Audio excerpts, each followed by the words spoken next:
Actually এই যে দেশ বিরোধী বলে ট্যাগ লাগানো হয় না, অ্যাকচুয়ালি এগুলো ফ্যাসিস্টদের চিন্তা ভাবনা, ওকে সহজে ইউএপিএ লাগিয়ে প্রতিবাদী ভাষাটাকে দমন করাতে। এই ফলে সিবিআই যেটা বলছে, আমি অন ক্যামেরা বলছি, আমি সিবিআই এর সাকসেস রেট নিয়ে অনেক প্রশ্ন আছে। আমি তো উত্তরপ্রদেশের মুখ্যমন্ত্রীও কি পদত্যাগ করা উচিত? অনেক আগে থেকে তো বলে আসছি, উত্তরপ্রদেশের ব্যর্থ মুখ্যমন্ত্রীকে তো অনেক আগে থেকেই আমরা বলে আসছি। 2014 থেকে 2024 এই 10 বছরে প্রায় সারা দেশে সব থেকে বেশি অত্যাচারের সম্মুখীন হয়েছে দলিতরা, তারপরে আদিবাসীরা, সাথে সাথে মুসলিমরা। কিন্তু অভিষেক বাবুকে বলবো, দুদিন কিন্তু আপনাদের হাতে কেসটা ছিল, অর্থাৎ রাজ্য পুলিশের হাতে কেস ছিল, তখন একবারের জন্য সন্দীপ বাবুকে ডাকার মতো সময় হলো না? 13 দিন ধরে 100 ঘন্টারও বেশি জেরা, 14তম দিন আবার সিবিআই দপ্তরে হাজির হলেন সন্দীপ ঘোষ। কাল অভিষেক বন্দ্যোপাধ্যায় তিনি দাবি করলেন যে সন্দীপ ঘোষকে কেন এখনো গ্রেপ্তার করা হচ্ছে না, এবং একই সঙ্গে সিবিআই আজকে প্রায় 15 দিনের বেশি তদন্ত করছে, এখনো পর্যন্ত কোনো কিনারা সেভাবে করতে পারেনি। বলবেন এই নিয়ে? সন্দীপ ঘোষকে কেন এখনো গ্রেপ্তার করছে না, এটা সারা পশ্চিমবাংলার মানুষের প্রশ্ন নয়। যা এই তিলোত্তমার ঘটনাটা শুনেছে এবং ঘটনার কিছু বর্ণনা শুনেছে, সকলের প্রশ্ন এটা। তবে এখন অভিষেক বাবু মিষ্টি করে বলছেন, ভালো কথা, কিন্তু অভিষেক বাবুকে বলবো, দুদিন কিন্তু আপনাদের হাতে কেসটা ছিল, অর্থাৎ রাজ্য পুলিশের হাতে কেস ছিল, তখন একবারের জন্য সন্দীপ বাবুকে ডাকার মতো সময় হলো না? যে মেন কালপিট আমরা মনে করছি, প্লেস অফ অকারেন্সকে যিনি পদোন্নতি করানো হয়েছে, তাকে দিনে সকালে ডিউটি ছেড়েছে, সন্ধ্যায় আপনাদের সরকার চাকরি দিয়েছে। লজ্জা করছে না কথা বলতে আপনাদেরকে? শুধুমাত্র মাইন্ডকে ডাইভার্ট করার জন্য। আপনাদের বলি, আমরাও দেখছি সিবিআইয়ের যে প্রোগ্রেস দেখেও আমাদের আর সন্তোষজনক প্রোগ্রেস নয়। প্রয়োজনে আপনাদের বলে রাখছি, আমাদেরকে হয়তো সিবিআইয়ের অফিস ঘেরাও করতে হতে পারে। মানে সিবিআই প্রায় 15 থেকে 16 দিন হয়ে গেল, আর সন্দীপ ঘোষ রোজ যাচ্ছে, মনে হয় যেন চাকরি করে সিবিআই দপ্তরে উনি গিয়ে আবার সন্ধ্যাবেলায় ব্যাক করছে, আবার সকালে যাচ্ছে। প্রশ্নটা এটা আপনার প্রশ্ন, সারা বাংলার প্রশ্ন, যে কাকে কতবার ডাকবে, তার থেকে বড় কথা এই 14-15 দিন কেসটা হাতে নেওয়ার পরে কি প্রোগ্রেস হয়েছে সেটাও বাংলার মানুষ জানতে চাইছে।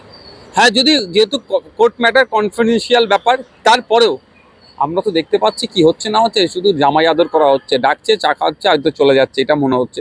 আমরা চাইবো দ্রুত নিষ্পত্তি হোক, আমরা চাইবো যে দ্রুত নিষ্পত্তির সাথে সাথে যে এই ঘটনার সাথে যারা যুক্ত, চার্জশিট যথাযথ জায়গায় সাবমিশন করুক এবং শাস্তির ব্যবস্থা হোক।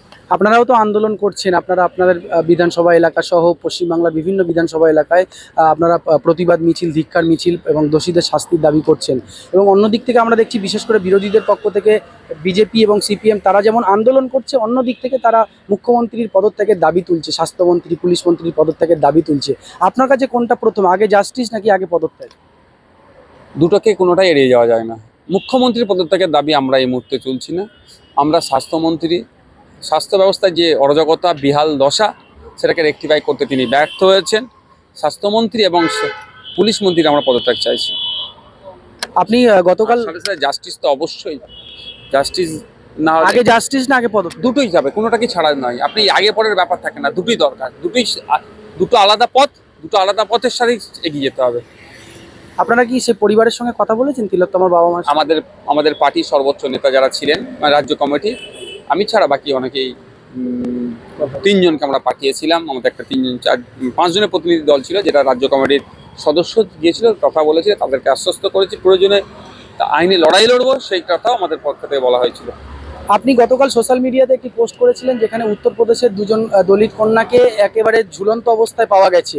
যদিও পুলিশ বলছে এটা আত্মহত্যা, কিন্তু পরিবার বলছে না, এটা খুন, তারা সিবিআই তদন্তের দাবি করছে। দেখুন, ওই জন্য আপনি হয়তো মিডিয়ায় আসার পরে আমার মনে হয় আপনি দেখবেন, পশ্চিমবাংলার সর্বপ্রথম কোনো রাজনীতির নেতা, আমি নিজেকে নেতা বলছি না, কোনো রাজনৈতিক দলের পক্ষ থেকে আমি ফার্স্ট পোস্ট করেছিলাম। একদম আমি প্রথম দেখেছি আপনার পোস্ট। যেভাবে বর্ধমানের প্রিয়াঙ্কা হাসদার খবরটাও কেউ সে অর্থে কোনো মিডিয়াও তুলে ধরেনি বা কোনো নেতারাও পৌঁছায়নি, আমি প্রথম পৌঁছেছিলাম। উত্তরপ্রদেশে দলিতদের উপরে যেভাবে অত্যাচার হচ্ছে, মুখে বলে ভাষায় প্রকাশ করা যাবে না। 2014 থেকে 2024 এই 10 বছরে প্রায় সারা দেশে সব থেকে বেশি অত্যাচারের সম্মুখীন হয়েছে দলিতরা, তারপরে আদিবাসীরা, সাথে সাথে মুসলিমরা। উত্তরপ্রদেশে যে ঘটনা ঘটেছে, এটা আত্মহত্যা নয়, আত্মহত্যা বলে যদি চালানোর চেষ্টা হয়, আমি এটাকে অসত্য মনে করছি। যথাযথ তদন্ত করলে আমি মনে করি এই সত্য উদ্ঘাটন হবে। উত্তরপ্রদেশের একইভাবে আমরা দেখলাম যে এই তার বাবা, মেয়েটির নির্যাতিতার বাবা, তিনি দাবি করেছেন মিডিয়ার সামনে যে যদি আত্মহত্যা হয় তাহলে তাদের গায়ে কাটার দাগ বা ছেঁড়া এই দাগগুলো কিভাবে আসলো। সিবিআই তদন্তের দাবি করছে। অনেক অসঙ্গতি আছে, তবে আমি একটা কথাই বলতে পারি। আরেকটা বিষয় বলি, একইভাবে আরজিকর কাণ্ডে যেভাবে হয়েছিল, যে প্রথমে বলা হয়েছিল যে আত্মহত্যা করেছে মেয়েটি, এই ক্ষেত্রেও কিন্তু পুলিশ বলছে আত্মহত্যা করেছে। এড়িয়ে যাওয়ার চেষ্টা হচ্ছে, দায় ঝেড়ে ফেলার চেষ্টা হচ্ছে, আত্মহত্যা বলে ম্যাটার ক্লোজ। কিন্তু অ্যাকচুয়াল কি হচ্ছে, ফ্যাক্টটা জানতে গেলে যথাযথভাবে এদের তদন্ত হওয়া দরকার। তবে সিবিআই যেটা বলছে, আমি অন ক্যামেরা বলছি, আমি সিবিআই এর সাকসেস রেট নিয়ে অনেক প্রশ্ন আছে। আমি সিবিআই যে সব উদ্ধার করে ফেলবে, 3% সাকসেস, হ্যাঁ ওই সব উদ্ধার করে ফেলবে, আমি বিশ্বাস করি না এটা। তারপরেও আমাদের সংস্থা, সেটা সিবিআই আমাদের সংস্থা, সিআইডিও আমাদের সংস্থা, তারপরেও আমি বলবো এগুলো যদি কোনো অবসরপ্রাপ্ত বিচারপতিকে দিয়ে বিচার বিভাগীয় তদন্ত হয়, আমার মনে হয় এগুলো আরো ভালো হবে। একেবারে শেষ বিষয়, যে তাহলে কি যেমন একই ক্ষেত্রে বাংলার পুলিশ মন্ত্রী, স্বাস্থ্যমন্ত্রীর পদত্যাগের দাবি তুলছেন, উত্তরপ্রদেশে তো বারবার হাতরাস থেকে শুরু করে আর এই গতকালের পরশুদিনের ঘটনা, প্রায় রোজই এমন কোনো না কোনো ঘটনা হয় যেখানে কিন্তু মানুষ স্বতঃস্ফূর্তভাবে বাংলার মতো আন্দোলনও করতে পারে বলে মনে হয় না। তো উত্তরপ্রদেশের মুখ্যমন্ত্রীরও কি পদত্যাগ করা উচিত? অনেক আগে থেকে তো বলে আসছি, উত্তরপ্রদেশের ব্যর্থ মুখ্যমন্ত্রীকে তো অনেক আগে থেকেই আমরা বলে আসছি।